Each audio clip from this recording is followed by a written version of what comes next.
To anyone else, the rusted husk of the Pullman Boxcar, stranded on a forgotten rail spur choked with weeds and whispers of decay, was nothing more than an eyesore.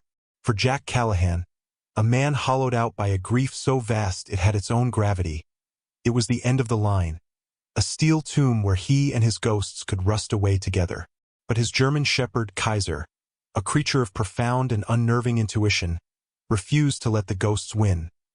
The dog obsessed over a warped floorboard near the carriage's sliding door, whining and scratching with a strange, desperate certainty, as if he knew that beneath the rot and ruin lay a $200 million secret born from tragedy. A secret that had already killed once and was coiled to strike again. We pour our hearts into bringing you stories of hope and resilience. If this story resonates with you, please consider supporting our channel by subscribing. It helps us continue our work more than you know. And we'd love to hear from you. Let us know in the comments where you're watching from today. The world had shrunk to the dimensions of a coffin for Jack Callahan. 49 years old, with a body mapped by the hard-earned scars of 2 decades in special forces and a soul scoured clean by loss. He had retreated from everything that was once his life. His home, his friends, the hollow echo of his career. He'd walked away from it all after the day the state troopers knocked on his door. They had used words like accident, slippery roads, and tragic, but all Jack heard was the name of his wife, Sarah, followed by the deafening silence of a future that had just been erased. He sold the house they had built, the house filled with the scent of her, the sound of her laughter still clinging to the curtains. He gave the money to her sister, packed a single duffel bag, and with Kaiser, his stoic, amber-eyed shadow, he simply started driving. He drove until the road ran out, until he found this forgotten corner of the world where a derelict boxcar sat waiting like a patient undertaker. He paid a pittance to the old man who owned the surrounding scrapyard, a man with eyes that understood the desire to disappear. And here, he began the slow, deliberate process of drinking himself into oblivion. The boxcar was a symphony of decay. Rust bled in weeping orange streaks down the corrugated steel walls. The floorboards, thick planks of oak that had once borne the weight of a nation's commerce, were now soft with rot in places, smelling of damp earth and mouse droppings. A single, grimy window pane, cracked like a spider's web, allowed a sliver of mournful light to pierce the gloom. This was his sanctuary, his penance. Each night, whiskey was his sacrament, and the ghosts were his congregation. He'd sit on an overturned bucket, the cold seeping into his bones, and let the memories play. Sarah, her face alight with passion as she talked about her latest story for the paper. Sarah, laughing as she tried to teach him how to waltz in their kitchen. Sarah, her hand in his, a simple, perfect pressure that had anchored his entire world. The grief was a physical thing, a leaden weight in his chest that made each breath an effort. He was a man trained to solve impossible problems, to navigate the most hostile environments on Earth, but he had no strategy for this. He was adrift and he was sinking. Kaiser was his only anchor to the living world. The dog, a gift from Sarah on his last birthday before the accident, was more than a pet. He was a silent witness, a living piece of the life he had lost. Kaiser never judged. He would simply lie with his head on Jack's knee, his warm presence a quiet counterpoint to the cold emptiness inside. But in the second month of their self-imposed exile, the dog's behavior began to change. It started subtly, a low whine, a persistent nudging with his wet nose. Then it became an obsession. He would abandon his post at Jack's side and go to one specific spot on the floor, a section of warped planking near the massive, rusted sliding door. He would scratch at it, first gently, then with a frantic energy, his claws ticking against the wood. He would dig, his powerful shoulders working, then stop and look back at Jack, a low, guttural bark rumbling in his chest. It was not a request. It was a command. First, Jack ignored it. "Leave it, boy," he'd grumble, his voice thick with disuse and cheap whiskey. But Kaiser was relentless. He would stop Jack from raising the bottle to his lips, blocking his arm with his head. His amber eyes filled with an intelligence that felt almost human. He would herd Jack toward the spot, nudging the back of his knees, refusing to let him settle into his familiar stupor.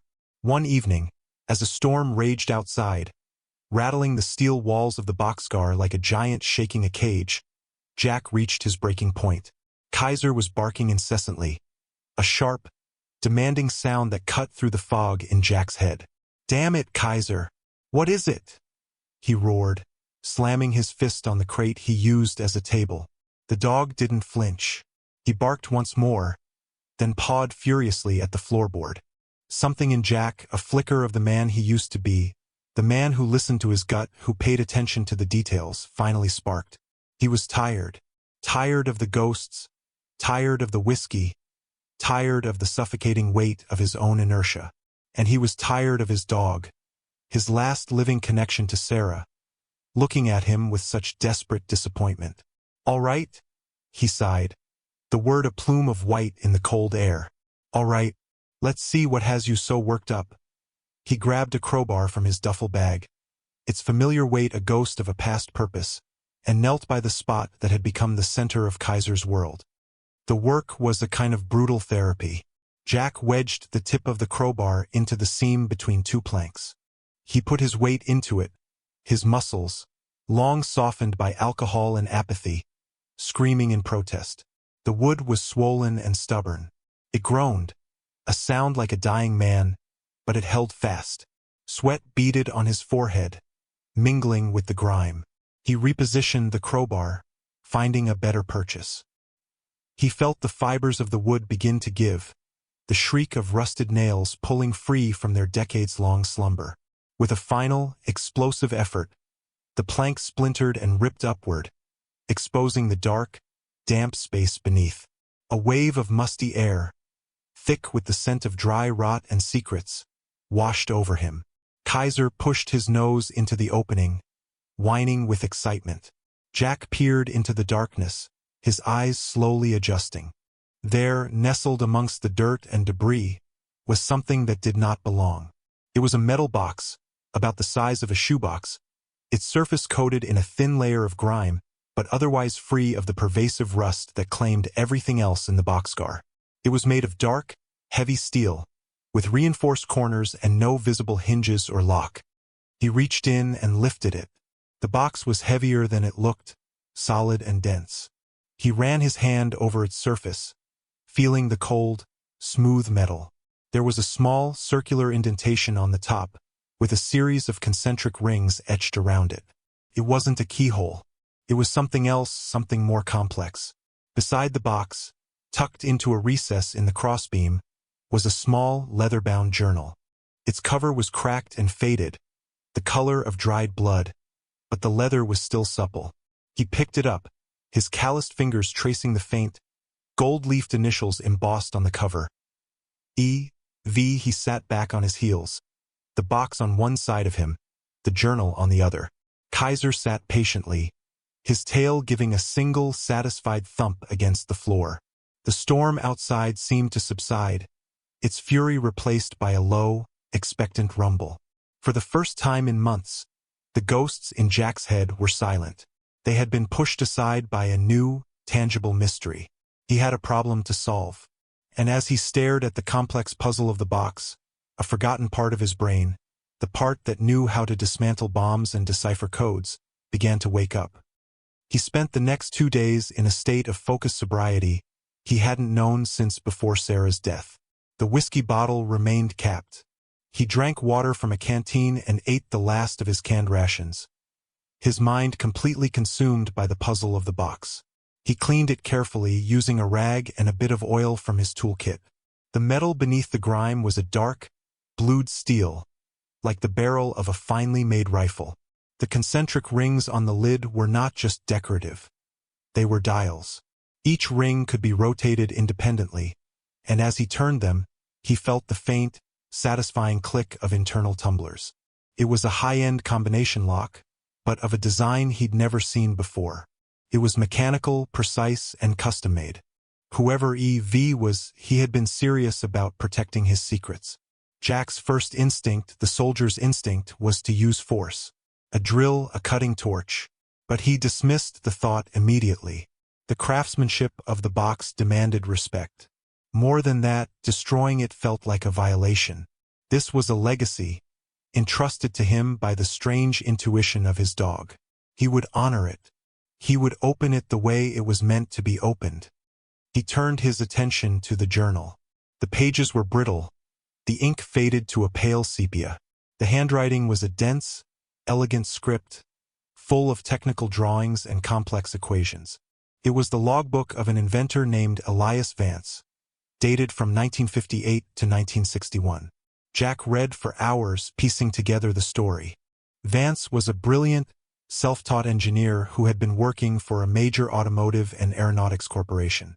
In the privacy of this boxcar, which he had used as a secret workshop, he had been developing something revolutionary, a new type of internal combustion engine. It wasn't just an improvement. It was a complete paradigm shift. The design, which he called the helical turbine, promised staggering efficiency, nearly silent operation, and power output that was orders of magnitude greater than anything that existed at the time. The journal was filled with his triumphs. The first successful test of a miniature prototype, the breakthrough in metallurgy that allowed the core components to withstand the immense pressures. But as the entries progressed, a thread of paranoia began to weave its way through the optimism. Vance wrote of his partner at the corporation, a man named Abernathy, and Abernathy's ambitious young protege. He suspected they were trying to steal his work. He mentioned veiled threats and suspicious questions. The final entries were hurried, fearful. "They know," he wrote. "Abernathy's boy, Thorn, he has a hungry look, a wolf's look. I have to hide everything. The prototype, the schematics. They will never get it. This box is my only guarantee. My life's work. My legacy." The last entry was dated October 12, 1961. After that, the pages were blank. A cold sense of kinship settled over Jack. He knew what it was to have something precious stolen from you. He looked at the box. The combination wasn't going to be a birthday or a simple number. It would be something meaningful to Vance, something hidden within the journal. He went back through the pages, not just reading the words, but looking at the structure. He was a cryptographer by training, a skill he'd honed in the shadowy corners of global conflicts. He looked for patterns, anomalies, and then he saw it. On the page describing the engine's primary resonant frequency, a number Vance called the machine's heartbeat. Several letters in the descriptive paragraph were subtly darker, the ink pressed just a fraction harder into the paper. It was almost imperceptible. He wrote them down. THENINTHOFOCTOBER. The 9th of October, the date of his first successful full-scale test. It was a 5-digit combination, derived from the numbers on that page. He turned back to the box. The dials had numbers and letters. He carefully aligned the rings to the sequence he had deciphered. With the last dial in place, there was a soft, resonant thud from within the box. A seam, previously invisible, appeared around the lid. He lifted it. Inside, resting on a bed of faded velvet, were two things. A set of meticulously rolled-up schematics, drawn on vellum with the precision of a master draftsman, and a small brass prototype of the engine's core turbine. It was a thing of beauty, a complex helix of interlocking blades that shone with a soft, golden light. This was Elias Vance's legacy. And now, for reasons he couldn't begin to fathom, it was his. The mission was no longer about survival. It was about justice for a man he'd never met. A purpose, sharp and clear as a rifle shot, cut through the fog of Jack's grief. This boxcar was no longer a tomb. It was a trust.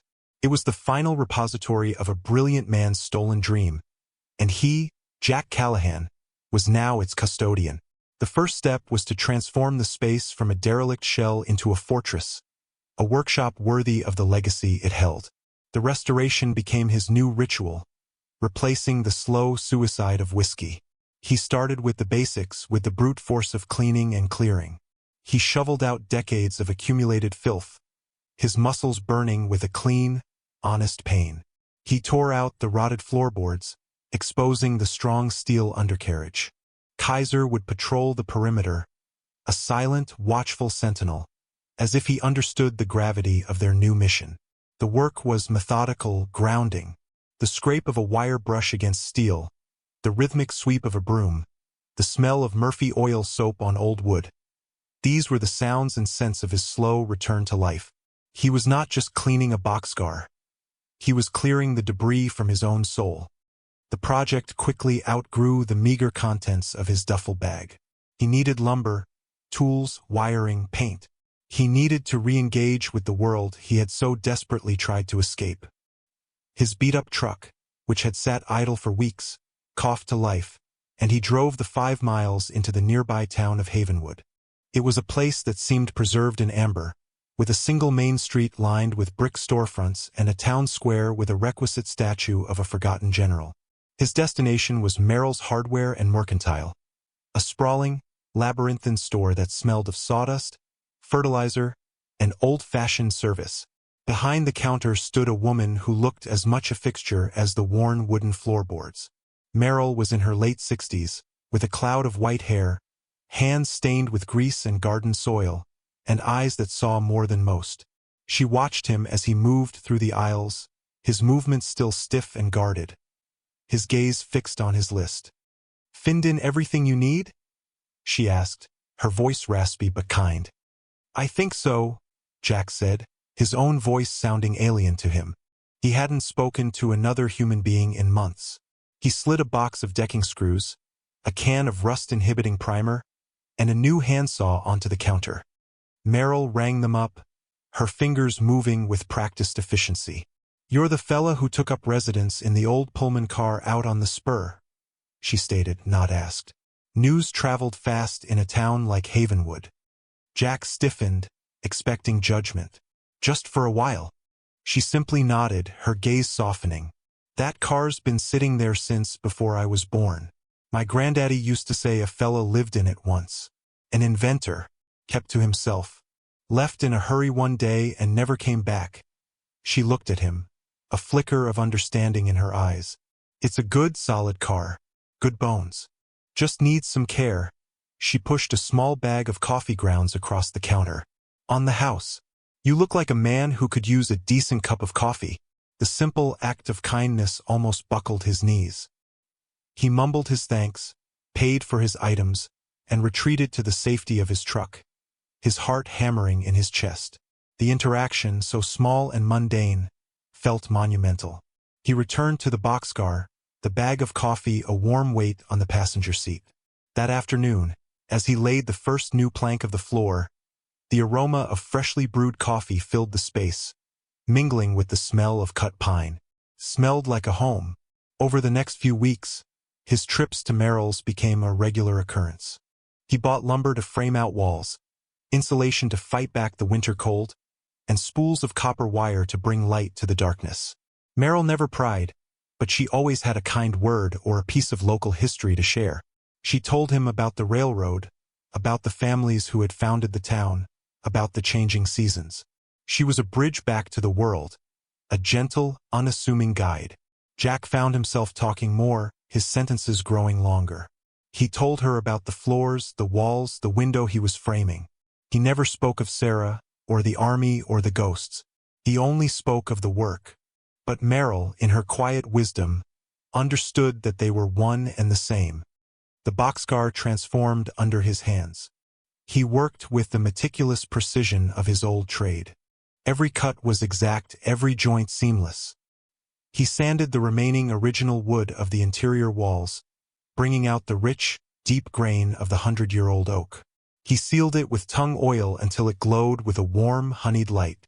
He built a sturdy workbench, a simple bunk, and shelves for his tools and for the precious journal and schematics. He installed a small, efficient wood-burning stove, and its gentle heat pushed back the last of the damp chill. He replaced the single cracked window with a large, double-paned one that flooded the space with afternoon sun. The rusted steel tomb was becoming a clean, warm, handcrafted sanctuary. One afternoon, as he was putting the final touches on a built-in bookshelf, he stood back to admire his work.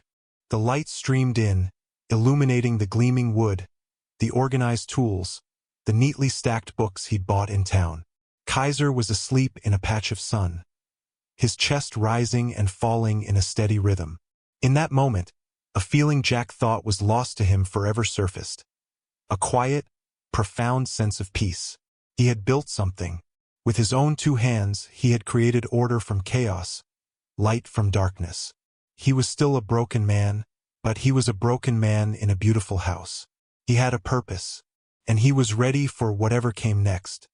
The world intruded on a Tuesday. It arrived not with a bang, but with the quiet crunch of expensive tires on the gravel track leading to the spur. Jack was outside, splitting wood, the rhythmic thwack of the axe a familiar comfort. Kaiser, ever vigilant, let out a low growl moments before a sleek, black sedan, utterly out of place in the landscape of rust and weeds, rolled to a stop. A man in a tailored suit, crisp and gray, stepped out. He was in his late 50s, with silvered hair swept back from a high forehead and a smile that was all polished surfaces and sharp angles. He moved with an air of easy, predatory ownership, his expensive leather shoes navigating the uneven ground with practiced disdain. "Quite the setup you have here," the man said, his voice smooth and transactional. He gestured vaguely at the boxcar, his eyes scanning the area with a quick, appraising glance. "My name is Marcus Thorne. I'm the principal partner of Thorne Development." Jack leaned the axe against the chopping block, wiping his hands on his jeans. He remained silent, his posture neutral, but every sense was on high alert. The name Thorne pricked at his memory, a faint echo from Elias Vance's journal. Abernathy's boy, Thorne. He has a hungry look, a wolf's look. Jack looked at the man before him. The wolf was older now, but the hunger was still there, banked behind a veneer of corporate civility. "I've recently acquired this parcel of land," Thorne continued, pulling a folded document from his breast pocket as if to prove the point. "All of it. The scrapyard, the rail spur, everything. We're planning a high-end commercial and residential development. Havenwood Heights has a nice ring to it, don't you think?" He didn't wait for an answer. "Obviously, this situation," he said, gesturing again to the boxcar, "is not part of that plan." Jack's hand rested on Kaiser's head, stilling the dog's low growl. "The man I bought it from said it was forgotten land. Said no one's held the deed in 50 years. Thorne gave a dismissive little laugh. "Old man Hemlock? He's a charming local eccentric, but he's not exactly a land registrar. We tracked down the original railroad holding company, dissolved in '68. Took some doing, but my legal team is the best. The land is mine. The boxcar, I suppose, is yours. And it's in my way." He reached into his pocket again and pulled out a checkbook and a pen. "Look, I know this is an inconvenience. I'm prepared to be generous. I'll write you a check for $5,000 for your trouble. You can have your car hauled out of here by the end of the week. Find a new place to camp." The offer was an insult wrapped in a thin layer of civility. $5,000 wouldn't even cover the materials Jack had put into the restoration. But it wasn't about the money. It was about the way Thorne looked at the boxcar, with a flicker of something more than annoyance in his eyes. It was a covetous gleam, a desire to not just remove it, but to possess it, to erase it. It was the look of a man searching for something. Jack thought of the steel box hidden beneath the new floor, of Vance's journal, of the name Thorne. This wasn't a random land deal. It was a hunt, and the hunt had led him here. "It's not for sale," Jack said, his voice quiet but unyielding. "And I'm not leaving." Thorne's smile tightened, the polished surface cracking just enough to show the predator beneath. "Mister, I'm sorry, I don't believe I got your name." "I didn't give it," Jack replied. A flicker of irritation crossed Thorne's face. "Listen, friend, let's not make this difficult. The offer is more than fair for a piece of scrap metal. Take the deal. It's the smart play." "I'm not a smart man," Jack said, his eyes locking with Thorne's. "And I'm not your friend." For a long moment, the two men stood in silence, the tension a palpable thing in the air between them. Thorne was a man used to getting his way, a man who moved mountains with money and lawyers. Jack was a man who had nothing left to lose and had, in this small, rusted space, found something worth defending. Thorn's mask of civility finally dropped completely. He slowly, deliberately, tore the check in half and let the pieces flutter to the ground.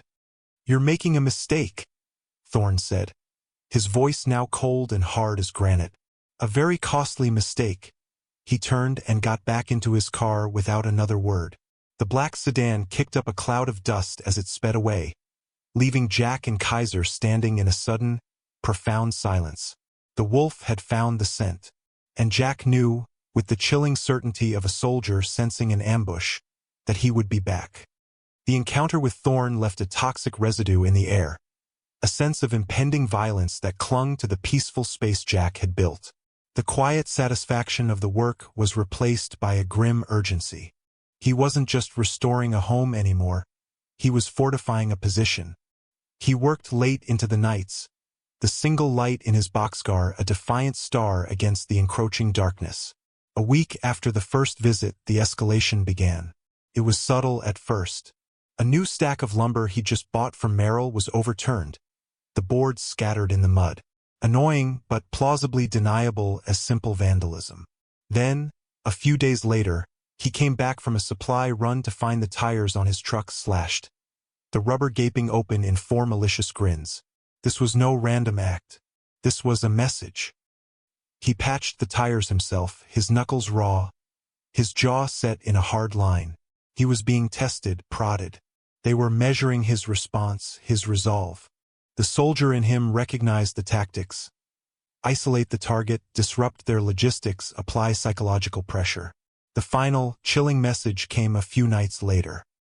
He was sitting inside, cleaning the brass prototype from Vance's box by the light of a lantern, when Kaiser shot to his feet, a vicious snarl ripping from his throat.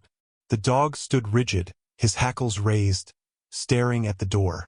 Jack's hand instinctively went to the heavy iron poker by the wood stove.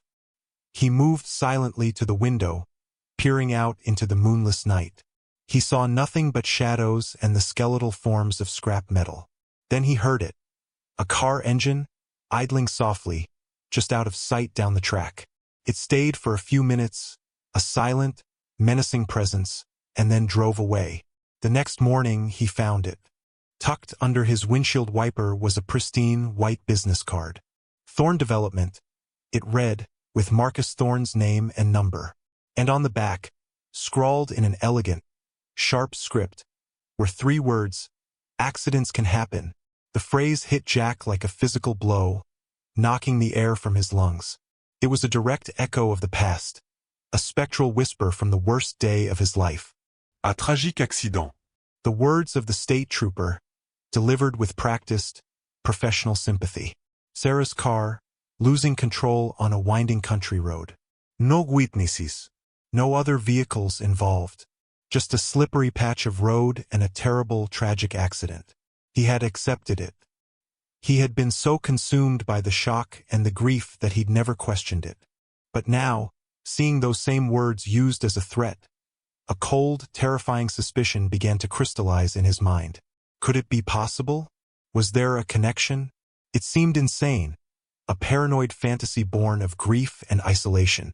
But the soldier in him, the analyst, had been trained to see patterns, to connect disparate pieces of information.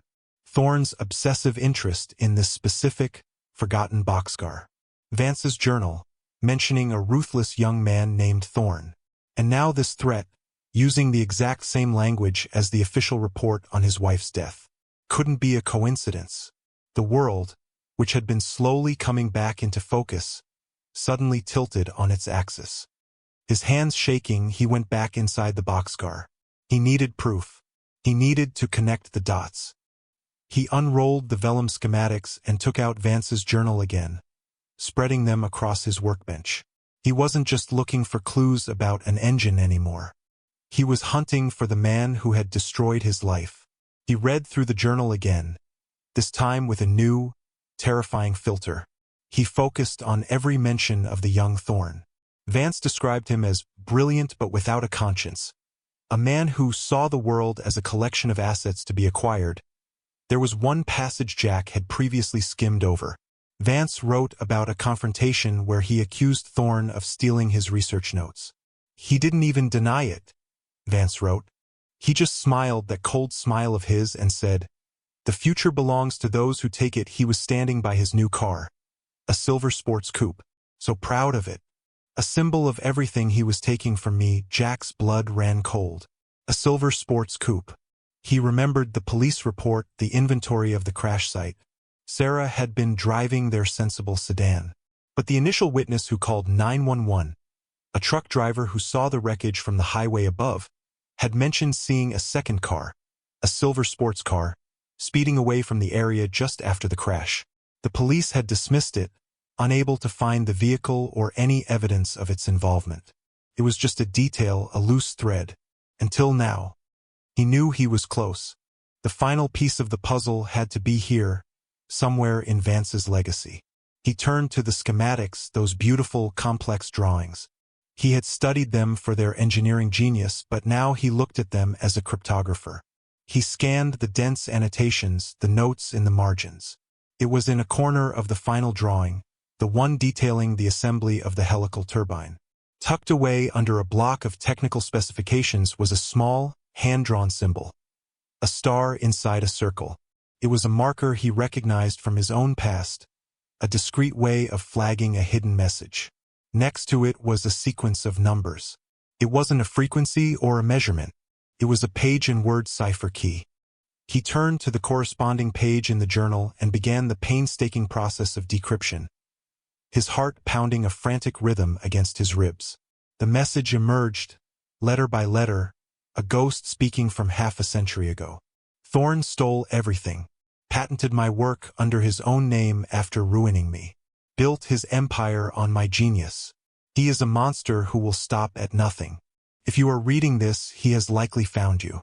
The proof is in the foundation, the cornerstone of his first factory, my prototype, my name. He built his legacy on my grave. Jack slumped onto his stool, the decoded message a death sentence on the paper before him. But there was one more piece. Tucked into the back flap of the journal, a place he'd never thought to look, was a small, faded photograph. It was a picture of a young Elias Vance standing proudly next to his secret workshop, this very boxcar. And standing beside him, with a proprietary hand on Vance's shoulder, was a young, smiling man in a suit. Abernathy. And just behind them, half in shadow, stood another, younger man. He was looking not at the camera, but at Vance, with an expression of cold, calculating ambition. It was a young Marcus Thorne. But it wasn't Thorne that made Jack's breath catch in his throat. It was the background. The trees, the curve of the road, a distinctive split oak tree in the distance. He knew this place. He knew it with a sickening, soul-deep certainty. It was the exact spot on the county line where Sarah's car had gone off the cliff. She had been a journalist, a damned good one. What had she been working on before she died? A big story, she'd said. Something about corporate corruption, a historical injustice. She must have uncovered the truth about Vance and Thorne. She must have been on her way to find more proof, maybe even to this very boxcar. And Thorne had stopped her. He hadn't just stolen a man's legacy. He had murdered Jack's wife to protect his stolen empire. The wound and the stakes fused. The past and the present crashed together in a single, horrific moment of clarity. This was no longer about justice for a stranger. This was about vengeance for Sarah. The revelation settled in Jack's soul not as a fire, but as ice. The hot rage of grief was gone, replaced by a crystalline, cold purpose. The ghosts that had haunted him for a year did not vanish. They solidified, standing behind him, demanding retribution. Marcus Thorne had not just created a widow. He had created an enemy with a very particular set of skills. Jack looked around the boxcar, his home, his sanctuary. He saw it now through a different lens. It was no longer just a workshop. It was a battle space. He had a choice. He could take the journal, the schematics, the photograph, and go to the police. But he knew how men like Thorne operated. Thorne's empire was built on a foundation of lawyers and bought-off officials. It would be tied up in court for years. Evidence would disappear. Witnesses would recant. Thorne would walk away, smiling that cold, polished smile. and Sarah's death would remain an accident. No. That was not justice. Justice, he decided, would be delivered here, in the place where both stories, Vance's and Sarah's, had converged. He would not be the aggressor. He would be the defender. He would let the wolf come to the trap. The switch flipped. The broken veteran disappeared, and the Tier 1 operator took his place. His movements became economical, precise. His mind, once clouded with sorrow, was now a tactical map, assessing threats, resources, and angles of attack. He had the home field advantage.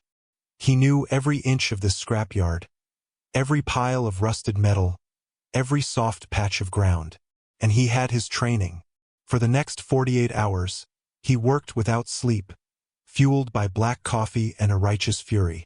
He was no longer a restorer, he was an engineer of defense. He started with the perimeter. The scrapyard was a natural maze of debris. He subtly altered it, creating choke points and dead ends. He moved a large, hollowed-out engine block to create a sniper's hide. He used sheets of corrugated metal to build view-obstructing barriers that would channel intruders down a specific path, directly into his prepared reception. He wasn't building a fortress to keep people out. He was building a labyrinth to draw them in and tear them apart, piece by piece. His most ingenious work was reserved for the Boxcar itself. He used his knowledge of electronics and demolitions to create a series of non-lethal traps. He rigged a network of salvaged car batteries to a series of powerful strobe lights, aimed at the primary entrance point. The moment the door was breached, the strobes would flash at a disorienting, seizure-inducing frequency. He took the heavy sliding door of the Boxcar and modified the locking mechanism. Could now be triggered remotely by a switch hidden inside, allowing him to seal the car shut, turning it into a steel cage. His masterstroke came from Elias Vance's own genius. He couldn't build the entire helical turbine, but he could build a component of it. Using the schematics and the small brass prototype as his guide, he worked feverishly at his bench. He repurposed the alternator from his truck, scavenged powerful magnets from old industrial speakers, and meticulously wound coils of copper wire. He was building a localized electromagnetic pulse device, an EMP. It wouldn't be large enough to black out the town, but it would be more than powerful enough to disable any electronic devices within a 50-foot radius. Cell phones, flashlights, radios, even the sophisticated night vision goggles Thorne's hired muscle would likely be using. It was a way to plunge them into the one thing they feared most: the dark. He placed the finished device, a compact and ugly bundle of wires and magnets, in a hidden compartment above the door. Throughout it all, Kaiser was his silent partner. The dog seemed to sense the shift in the air, the grim purpose that now drove his master. He no longer lazed in the sun. He patrolled with Jack, his movements low and fluid, a dark predator moving through the shadows of the junkyard. He would sit for hours at the edge of the clearing, his ears twitching, his nose tasting the wind, a living, breathing early warning system. On the second night, as Jack put the final touches on his preparations, he knelt and looked his dog in the eye. "He's coming, boy," he whispered, his hand resting on the dog's powerful neck. "Thorne is coming to finish what he started. But this isn't Sarah's story anymore. This is ours." Kaiser whined softly and licked his hand, a solemn oath of loyalty. Jack had made his costly choice. He would not run. He would not hide. He would stand his ground, on this small piece of earth consecrated by loss and legacy, and he would become the monster that hunted monsters. The night arrived with a heavy, pregnant stillness. A low-lying fog crept in from the nearby river, muffling sound and swallowing the landscape in a shroud of gray. It was perfect. Jack sat in the darkness of the Boxcar, the only light a faint glow from the embers in the wood stove. He was calm. The frantic energy of preparation had given way to the patient focus of a hunter in a blind. He had cleaned his weapons, not firearms but tools of a different kind. A heavy, perfectly balanced wrecking bar. A length of chain. The EMP device wired to a simple switch. Kaiser lay at his feet, utterly still, save for the occasional, almost imperceptible tremor running through his muscles. He was a coiled spring. At 2:17, Kaiser's head lifted. A low growl, softer than breathing, vibrated in his chest. Jack heard it a moment later. The distant sound of tires on gravel driving slowly, without headlights. They were here. He moved to his final position, a darkened alcove he had built near the back of the boxcar, shielded from the main entrance. He was invisible. Through a small, strategically cut slit in the wall, he had a clear view of the clearing he had so carefully prepared. 2 black SUVs, ghosting through the fog, pulled to a stop about 100 yards away. The doors opened, and 4 figures emerged. They were dressed in black tactical gear, moving with the practiced economy of ex-military or private contractors. One of them, a large, broad-shouldered man, appeared to be the leader. Thorne himself was not with them, which didn't surprise Jack. He was a man who paid others to take the risks. They fanned out, communicating with hand signals, their movements disciplined. They were professionals, but they were walking into a space designed by a master of their own craft. They bypassed the obvious path, just as Jack had anticipated, and chose what looked like a covered approach through a canyon of junked cars. This was the channel he had built for them. They moved deeper into the labyrinth, their confidence growing with every step. The leader signaled a halt, pointing toward the boxcar, now faintly visible through the fog. He gave a series of quick hand signals. 2 would breach the main door, 2 would cover the flanks. It was standard procedure. It was exactly what Jack wanted. The 2 breachers approached the large sliding door. One of them placed a small charge on the rusted lock. A muffled pop and the lock disintegrated. They slid the heavy door open and peered into the blackness, their night vision goggles glowing a faint, eerie green. And then they stepped inside. Jack hit the switch. An incandescent, blinding white light filled the boxcar as the bank of strobes fired in a chaotic, disorienting pattern. The 2 men cried out, stumbling back, hands flying to their faces as their optics overloaded and their senses were assaulted. At the same instant, Jack triggered the second switch. The EMP device hummed for a split second, and then a wave of energy washed over the clearing. The green glow of the other 2 mercenaries' goggles vanished. Their earpieces went dead. A high-powered flashlight one was carrying flickered and died. They were plunged into absolute darkness and silence, their technological advantage erased. They were blind. Jack was not. He had spent months in this space. He knew every inch of it by heart. He moved from his alcove, a shadow within shadows. The first man was still staggering, disoriented by the strobes. Jack was on him before he could recover, the wrecking bar striking the back of his knee with brutal precision. The man went down with a sharp cry of pain, his leg buckling. The second breacher, recovering faster, started to raise his weapon, trying to aim by sound. Jack swung the length of chain in a low, horizontal arc. It wrapped around the man's rifle and wrist, and with a sharp twist, Jack disarmed him, the weapon clattering to the floor. A follow-up strike with the bar to the shoulder sent him reeling back out the door. Outside, chaos reigned. The 2 flankers were shouting, their voices laced with panic. They couldn't see. Their communications were down. They started firing blindly into the fog, their muzzle flashes momentarily illuminating scenes of rust and confusion. From the darkness of the scrapyard, Marcus Thorne watched the scene unravel, his face a mask of disbelief and fury.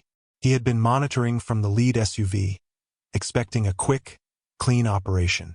Instead, he was watching his high-priced team get dismantled. Useless, he snarled, throwing the dead radio onto the passenger seat. He grabbed a pistol from the glove compartment. If you want something done right, you do it yourself. He got out of the car and strode toward the boxcar, his rage overriding his caution. He saw one of his men on the ground, another stumbling away, clutching a useless arm. The strobes inside the car had stopped. Thorne raised his pistol, his eyes narrowed, and stepped through the open door into the oppressive darkness. "Callahan," he yelled, his voice echoing in the steel confines. "I know you're in here. You can't hide forever." A floorboard creaked in the far corner. Thorne spun and fired, the gunshot deafeningly loud in the enclosed space. The bullet splintered wood. "I gave you a chance," Thorne spat, advancing slowly. You should have taken the money. Sarah should have taken the money. She was stubborn, too. A crusader. Look where it got her. He was baiting him, trying to draw him out. Jack remained silent, his breath held, his body pressed into the shadows. He could smell Thorne's expensive cologne, could hear the man's ragged breathing. The final confrontation was here. Thorne took another step, and his foot caught on the chain Jack had left on the floor. He stumbled, cursing, and as he fought for balance, Jack lunged. He didn't use the bar. He used his body, crashing into Thorne with the force of a freight train, driving him back against the wall. The gun went off again, the bullet ricocheting off the steel ceiling with a high-pitched scream.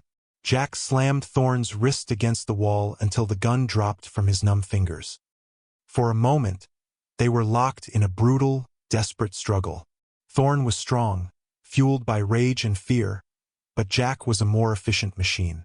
He drove his knee into Thorne's midsection, and as the man gasped for air, Jack spun him around, pinning him against the workbench. "It's over, Thorne," Jack rasped, his forearm pressing against the man's throat. But Thorne wasn't finished. With a surge of adrenaline, he twisted, grabbing a heavy wrench from the bench and swinging it wildly. The wrench caught Jack high on the temple. The world exploded in a flash of white-hot pain. Jack staggered back, his vision swimming, his legs unsteady. Thorne scrambled for the fallen pistol, his face a triumphant sneer. He got his fingers around the grip, raised it, and pointed it directly at Jack's chest. "This," Thorne hissed, "is how I solve problems." Time seemed to slow. Jack saw the knuckle whiten on the trigger. He braced for the impact. And then, from the deepest shadows of the boxcar, a black and tan blur erupted. Kaiser, who had been lying perfectly still and silent in the alcove as Jack had trained him, launched himself across the room. He was not a dog anymore. He was a weapon, a loyal missile of muscle and teeth. He hit Thorne's gun arm with the full force of his 85-pound body. The impact was stunning. Thorne cried out as the gun flew from his grasp, skittering into a dark corner. But Kaiser wasn't done. He latched onto Thorne's arm, his powerful jaws locking down, not tearing, but holding with immense, unyielding pressure. Thorne screamed, a high, panicked sound, trying to shake the dog off, but it was like trying to shake off a piece of machinery. The dog drove him backward, pinning him against the far wall, his growls a terrifying, guttural symphony of controlled fury. He held Thorne there, his amber eyes burning with a cold fire, until Jack, shaking his head to clear the stars from his vision, could retrieve the pistol and the police-issue zip ties he had laid out on the bench. The hero of the hour wasn't the soldier. It was the loyal, intuitive shepherd who had started it all by scratching at a floorboard. The arrival of the police, guided by an anonymous 911 call Jack had made from a burner phone an hour earlier, was almost anticlimactic. They found a scene of controlled chaos. For professional mercenaries, 3 of them neutralized with debilitating but non-lethal injuries, and Marcus Thorne, the untouchable pillar of the community, zip-tied and pinned to the floor of a boxcar by a calm but watchful German shepherd. Thorne's empire, built on lies and a stolen legacy, crumbled overnight. Elias Vance's journal, the schematics, the photograph, and the confession Thorne had unwittingly made during the standoff were more than enough. The story of the heroic inventor and the corrupt magnate became national news. But for Jack, the most important discovery was yet to come. Guided by Vance's journal and Sarah's recovered notes, which he now knew to look for, the police found the original helical turbine prototype, encased in concrete in the foundation of Thorne's very first factory. Stamped on its brass housing was the name Elias Vance. The technology was reverse-engineered and valued at well over $200 million. As the discoverer of the lost patent and the man who brought its thief to justice, the courts awarded Jack a significant portion of the estate. He didn't want the money for himself. The wealth felt like an abstraction, a meaningless byproduct of his quest for justice. He knew immediately what he had to do with it. He established the Sarah Callahan Foundation for Investigative Journalism, an organization dedicated to funding and protecting reporters who, like his wife, were brave enough to speak truth to power. He wanted to ensure that no other voice like hers would be silenced. He also created a scholarship for young engineers in Elias Vance's name, ensuring the man's legacy would inspire future generations of innovators. The Boxcar, once a place of battle, became a place of peace again. With the legal battles over and Thorne serving a life sentence, Jack finished the restoration. He added a small, beautifully crafted porch. He planted a garden of wildflowers along the tracks. He didn't live there anymore, not full-time. He had bought a small, quiet house on a lake a few miles away. But he came back to the Boxcar often. It was no longer a hideout or a tomb. It was a monument. It was a testament to the fact that even in the deepest rust of grief, something strong and beautiful could be built. It was a memorial to a woman's courage, an inventor's genius, and the unwavering loyalty of a very good dog. One crisp autumn evening, he sat on the porch with Kaiser, watching the sun set over the quiet scrapyard. He ran his hand over the dog's head, the coarse fur familiar and comforting. "We did it, boy," he said softly. "We brought her home," and in the quiet peace that followed, Jack Callahan finally felt the ghosts recede, not into darkness, but into a warm and gentle light. In the end, Jack's story wasn't just about restoring a rusted boxcar. It was about the profound truth that the deepest wounds can be healed, not by running from the past, but by facing it with courage and purpose. It's a story about loyalty, the unwavering, intuitive loyalty of a dog who refused to let his master surrender to despair. Kaiser saw the man Jack could be, even when Jack could only see the man he had lost. This journey teaches us that sometimes the path to redemption is found not in grand gestures, but in the simple, honest work of our own two hands, and that the most valuable treasures are not secrets worth millions, but the love we fight to honor and the peace we build from the wreckage. Thank you for joining us for this story. We hope it moved you as much as it moved us to tell it. If you have a story of a loyal companion who changed your life, we would be honored to read it in the comments below. Your support means the world to us, so please don't forget to like, share, and subscribe to our channel for more stories like this one. We look forward to seeing you in our